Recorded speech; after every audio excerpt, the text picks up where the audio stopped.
C'est la nuit de Noël dans un petit village du sud de l'Italie. Comme chaque année, une vieille dame marche d'un pas vif, ayant peur d'arriver en retard à la messe de minuit.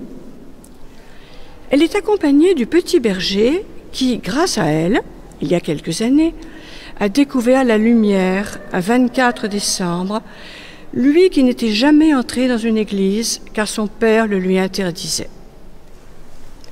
Tout en marchant, il bavarde joyeusement.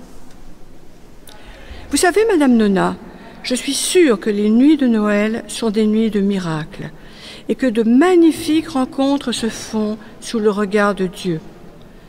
C'est bien ce qui s'est passé pour nous, non ? Oui, c'est vrai, tu as raison.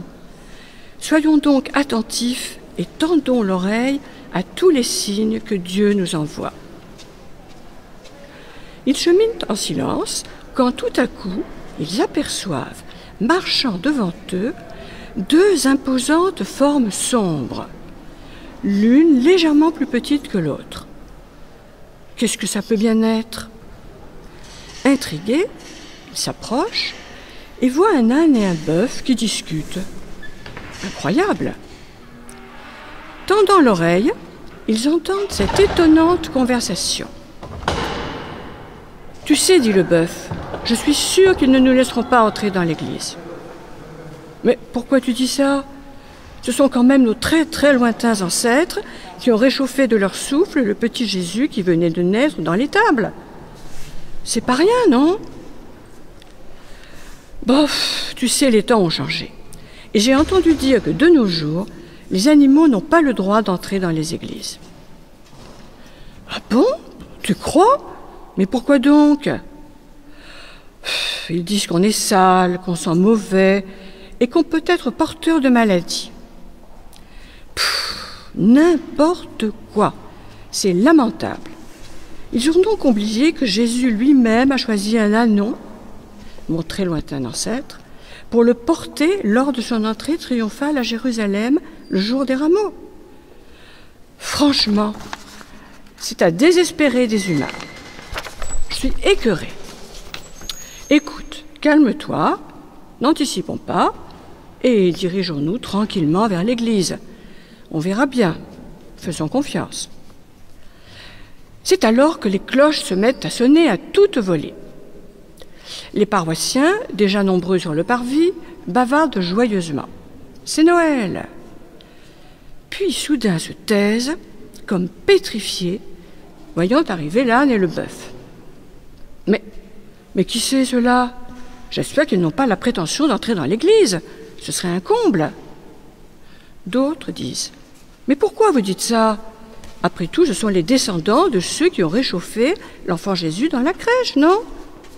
Et puis, ce sont des créatures de Dieu. » D'accord, mais de là à les accepter à notre messe de minuit, moi je dis non, non et non.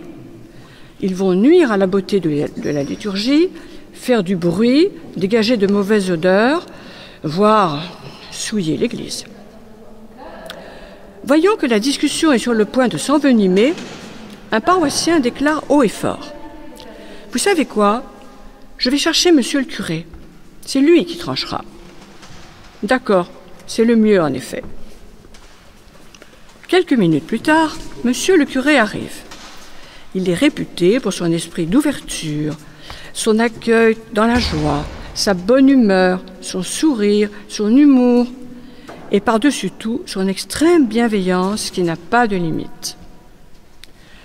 S'adressant aux paroissiens, « Du calme, mes bons amis, pas de dispute, surtout un soir de Noël. » Puis, apercevant l'âne et le bœuf, terriblement intimidés.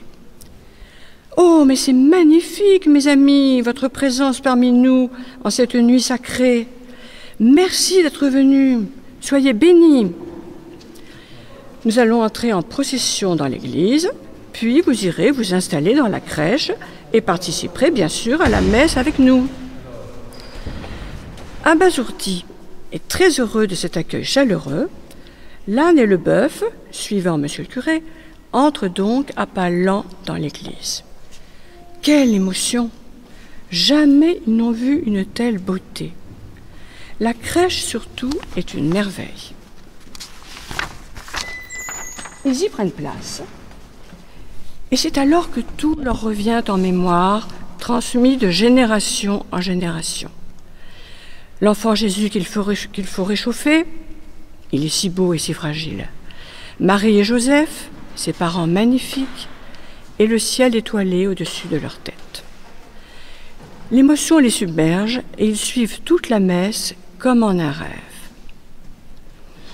Un rêve qui se poursuit à la sortie sur le parvis.